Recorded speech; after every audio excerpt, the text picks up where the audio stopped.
c'est Amélie de Famille Épanouie. Aujourd'hui, je vais te parler de la sérénité, de l'épanouissement en tant que maman. Je vais te donner mes astuces pour être une maman épanouie, pour être une maman zen, une maman sereine au quotidien. Je ne dis pas que ça marche tous les jours parce que la vie fait que parfois il y a des aléas, mais en tout cas j'essaye au maximum de créer mon propre épanouissement, mon propre bonheur et ma propre zen attitude, on va dire ça comme ça, ma zénitude. Et tout ça j'arrive à le faire moi-même, tout simplement en me plaçant dans des dispositions particulières. Donc c'est le sujet de cette vidéo, parce qu'aujourd'hui, eh bien, il y a beaucoup de parents qui en ont marre de devoir crier sur leurs enfants pour se faire entendre, marre de passer du temps à répéter les mêmes choses, marre de ne pas avoir la patience qu'ils voudraient avoir, marre d'être la personne qu'ils ne voudraient pas être.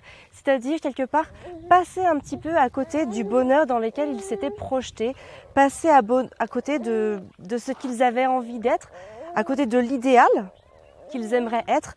Je ne parle pas de perfection quand je parle d'idéal, parce que la perfection n'existe pas et que ça serait vraiment dommage de se mettre des bâtons dans les roues tout seul, c'est-à-dire de se projeter sur un idéal qui n'existe pas, c'est-à-dire un idéal parfait, mais tout simplement un idéal qui nous permettrait d'accéder à une plus grande forme de bonheur, à une plus grande forme d'épanouissement, tout simplement. Parce que imagine-toi tout simplement si tu étais bien dans ta vie, c'est-à-dire bien avec tes idéaux, bien avec tes principes, bien dans tes baskets par rapport aux choix que tu fais, les choix, le mode de vie, le mode d'instruction, le boulot que tu fais. Imagine-toi que tu es bien, que tu arrives avec tes enfants à développer une relation positive et enrichissante.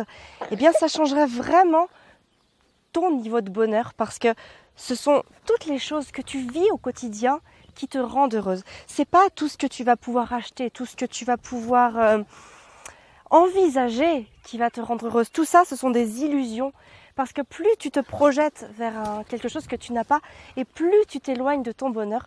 Parce que pour être une maman épanouie, pour être une maman zen, une maman sereine, eh bien, il faut pouvoir savoir se créer son propre bonheur par rapport à ce que nous avons déjà.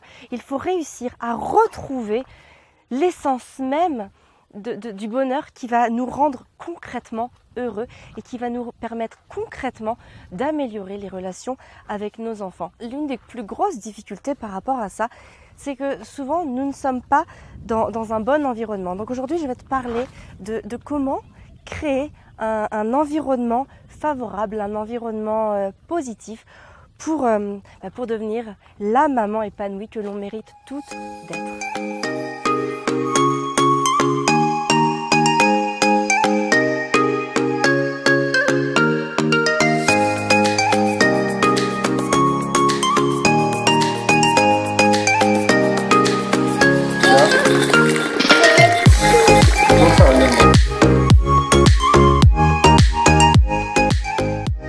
Alors pour se placer dans un environnement émotionnel positif, il y a plusieurs choses que tu peux faire. Moi, il y a 3 principales choses que je fais au jour le jour. La première, ça va être de parler positivement. Alors pour parler positivement, déjà il y a certaines choses qu'il faut, on va dire, peut-être arrêter de faire. Par exemple, moi je sais que j'ai arrêté de regarder la télévision et notamment les informations, parce que ce sont beaucoup de choses très négatives qu'on nous rabâche. On nous rabâche qu'il y a des problèmes partout dans le monde, on nous rabâche que c'est la guerre, qu'il y a des attentats, que tout va mal. Et pourquoi on fait ça finalement? On nous fait ça pour nous faire peur. Parce que qu'est-ce que l'homme fait quand il a peur? Eh bien, il consomme. Il consomme pour se rassurer, parce que consommer, posséder, ça rassure. On se dit, on a quelque chose, donc voilà, on a moins peur. C'est comme ça, c'est un mécanisme humain. Quand on a peur, en tout cas dans nos sociétés, quand on a peur, on consomme. Et comme ça, on a moins peur, on possède quelque chose et on se sent rassuré, on se sent exister, on se sent rassuré. Et le fait de couper tout ça, alors oui, je suis pas au courant de tout. C'est sûr que je suis peut-être pas au courant de tous les attentats qui se passent dans le monde. Je suis peut-être pas au courant de tous les gens qui meurent tous les jours. Je suis peut-être pas au courant de tous les gens qui ont des graves maladies. Et je suis pas au courant de tout ce qui va mal. Mais au final, je suis au courant de ce qui va bien, parce que l'information que je cherche une information de qualité. Et cette information de qualité, elle me permet de travailler mon état d'esprit et de travailler mon état d'esprit positivement. Parce que ce que je cherche, c'est plutôt des solutions. Je suis plutôt tournée vers le positif. Donc forcément, quand on enlève toutes les informations négatives qui te viennent comme ça à l'esprit, eh ben, tu vas garder la fleur de l'essentiel, la crème de l'essentiel. Et cette crème-là, ben, il y a moyen de la rendre positive. La deuxième chose, ça va être tous tes proches. Les proches qui vont te dire que non, c'est impossible, que ce que tu veux faire, c'est pas possible, que ce que tu veux faire, c'est pas bien, que ce que tu as, c'est pas assez. Et puis ils vont te raconter leurs problèmes et leurs maux et beaucoup de choses. Il faut savoir qu'on est la somme des 5 personnes que l'on côtoie le plus. Donc essaye, évidemment, je te dis pas d'arrêter de voir certaines personnes parce qu'il y a des personnes qu'on ne peut pas enlever de sa vie, même si elles ont une influence positive ou négative, peu importe. Mais on les aime tellement et on a tellement besoin d'elles que leur présence est plus importante que le fait de ne plus les avoir. Là, je parle d'une autre manière, peut-être un peu plus générale, essayer tout simplement de s'ouvrir à des personnes qui vont entrer dans la même démarche que toi, qui vont te ressembler par rapport à l'idéologie, par rapport à la manière de vivre, par rapport à la manière de consommer. Et ça, c'est intéressant parce que la communauté permet de créer la perception positive. C'est-à-dire que plus on avance en communauté, plus on se sent bien, plus on se sent fort et plus on se sent en pleine conscience par rapport à nos choix de vie, par rapport à nos modes de vie. Donc vraiment, la communauté est très très importante. Et enfin, la troisième chose, c'est, on va dire, lutter un petit peu contre soi-même. C'est-à-dire essayer de ne plus penser négativement, essayer de ne plus se dire « mais je n'y arriverai pas » ou « non, c'est trop dur pour moi, c'est pas fait pour moi, je ne peux pas parce que j'ai tant d'obstacles. Par exemple, c'est pas possible parce que j'ai des enfants. Voyager, c'est pas possible parce que j'ai des enfants. Aller dans le désert, c'est pas possible parce que j'ai des enfants. Faire un trek en montagne, c'est pas possible parce que j'ai des enfants. Parce qu'au final, la seule personne qui pense que c'est impossible, c'est toi. Si il y a au moins une personne dans ce monde avant toi, dans la même configuration que toi, qui l'a faite, alors tu es capable de le faire. Alors c'est possible. Parce que si au moins une personne l'a fait avant toi, c'est que toi aussi, tu es capable de le faire. Et du coup, quand on s'attache à être positif comme ça, à se créer un environnement positif, on en vient aussi à s'exprimer de plus en plus positivement. Et ça, c'est vraiment très important. C'est vraiment le premier pilier que je voulais te dire, c'est parler positivement, essayer d'avoir des perceptions positives. C'est-à-dire, par exemple, tu passes une mauvaise nuit, au lieu de dire j'en peux plus, je suis crevée, je suis à bout, j'ai pas dormi cette nuit.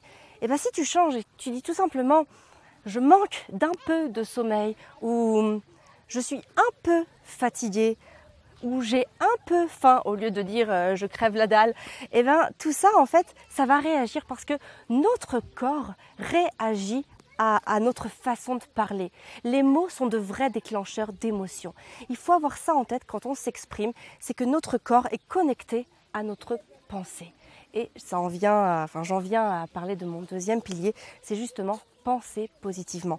Avoir une façon de penser qui soit positive et dirigée vers des actions concrètes qui vont pouvoir t'amener à faire quelque chose. Parce que le problème, c'est que souvent on a tendance à penser négativement puisqu'on parle négativement et tout cela est très très imbriqué. Alors on parle négativement et on pense négativement. Et notre pensée crée notre environnement émotionnel. C'est à travers notre pensée que l'on va pouvoir développer tout un tas d'aspects qui vont ensuite rejaillir sur nos vies. Ça va rejaillir sur notre façon de nous exprimer, ça va rejaillir sur nos actions, sur nos façons d'anticiper les choses, sur notre façon d'appréhender les choses aussi. Et donc forcément, ça va venir limiter, si c'est négativement, notre champ d'action et au contraire le rendre infini si on parle positivement, si on pense positivement. Et enfin, la troisième chose, ça va être de visualiser son objectif. En tout cas, moi, c'est ce que je fais.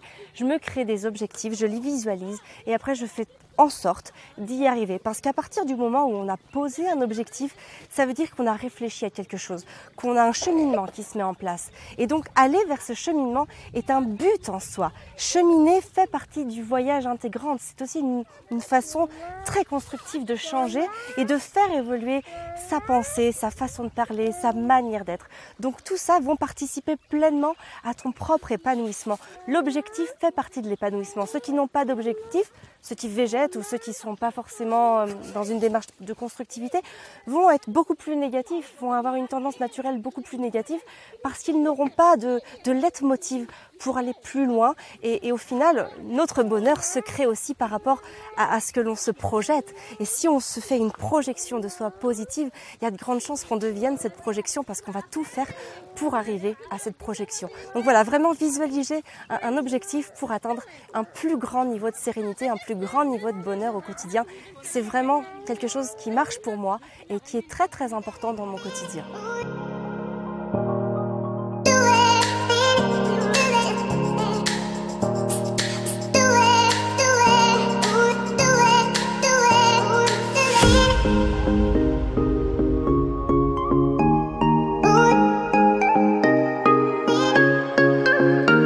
Alors voilà, je dirais que pour conclure cette vidéo, il faut surtout avoir en tête que le bonheur n'est pas synonyme d'argent, que le bonheur n'est pas synonyme de possession. Pour la petite histoire, là, nous venons de quitter l'oasis de Fint, près de Ouarzazate au Maroc. C'est une oasis où ils sont autonomes, où ils vivent de leur propre culture, de leurs propres élevages, où ils ne fonctionnent pas avec de l'argent, mais avec du troc. Et celui qui nous a guidés à travers cette oasis nous expliquait que leur niveau de bonheur était vraiment très intense, très fort, parce qu'en fait, ils ne connaissent pas tous les problèmes liés à l'argent que nous rencontrons dans nos sociétés plus occidentales.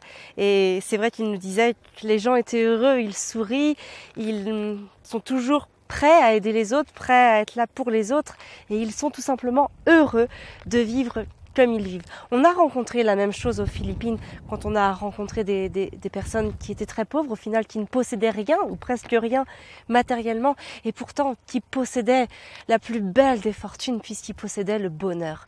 Et ça n'a pas de prix. Et nous sommes les propres acteurs de notre bonheur. Si tu veux être heureux, si tu veux être épanouie et sereine, dis-toi que c'est possible, que tu as tout en toi pour le devenir. Il suffit juste de faire émerger ce potentiel.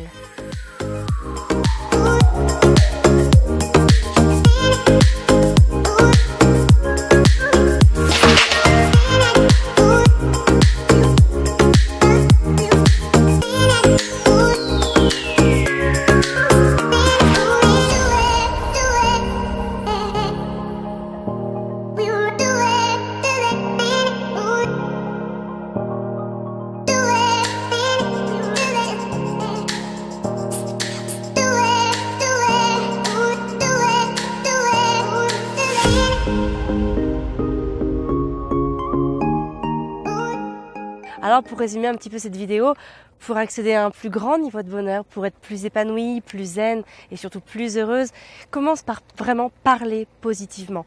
Essaye de, quand tu prends une situation, de la regarder plutôt d'un côté factuel, plutôt que d'un côté émotionnel pour bien faire la part des choses et réagir vraiment le plus positivement possible, en parler le plus positivement possible, que ce soit de tes nuits, de ton boulot, de quoi que ce soit. Essaye de tourner l'avantage de la situation. La deuxième chose, c'est penser positivement. Essaye de faire rentrer dans ta tête des mécanismes positifs pour pouvoir agir sur ta conscience, pour que ensuite cette conscience positive agisse sur tes actions. Et enfin, la troisième chose, c'est de visualiser l'objectif. Fixe-toi des objectifs, enfin au moins un objectif, et chemine vers cet objectif. Fais-le pour qu'il t'emmène le plus loin possible et que le voyage soit beau et que sur ce voyage, tu accèdes à plus d'épanouissement et plus de bonheur, plus de sérénité, tout simplement. Parce que tout ça, ça fait partie du voyage et c'est possible. Donc si tu veux en savoir plus, si tu veux approfondir ce sujet, sache que j'ai préparé une lettre un peu plus longue, on va dire, que cette vidéo, où j'explique un peu plus en détail ma vision de tout ce dont je viens de parler. Donc j'ai tout retranscrit à l'écrit avec beaucoup plus de détails peut-être. Et puis ça permet aussi de poser les mots. Ça fait du bien de poser les mots parce qu'on ne s'exprime pas pareil à l'oral qu'à l'écrit. Donc je t'ai tout récapitulé sur une lettre. Donc pour la recevoir, c'est très simple. Tu cliques sur le lien, tu m'indiques ton nom, enfin ton prénom et ton adresse mail et je t'envoie directement cette lettre dans ta boîte mail. Check tes spams au passage, on ne sait jamais. En tout cas, si l'épanouissement, si le bonheur, si la sérénité, si la zen attitude t'intéresse, tu peux déjà t'abonner à notre chaîne, La Famille Épanouie, parce que c'est un sujet que je vais énormément développer dans les semaines, les mois qui arrivent. Donc n'hésite pas à t'abonner à la chaîne YouTube, à actionner la cloche pour recevoir toutes les notifications de la mise en ligne de mes prochaines vidéos. Tu peux bien sûr aimer la vidéo, laisser un commentaire, partager. Et puis, surtout, prends soin de toi et de tes enfants.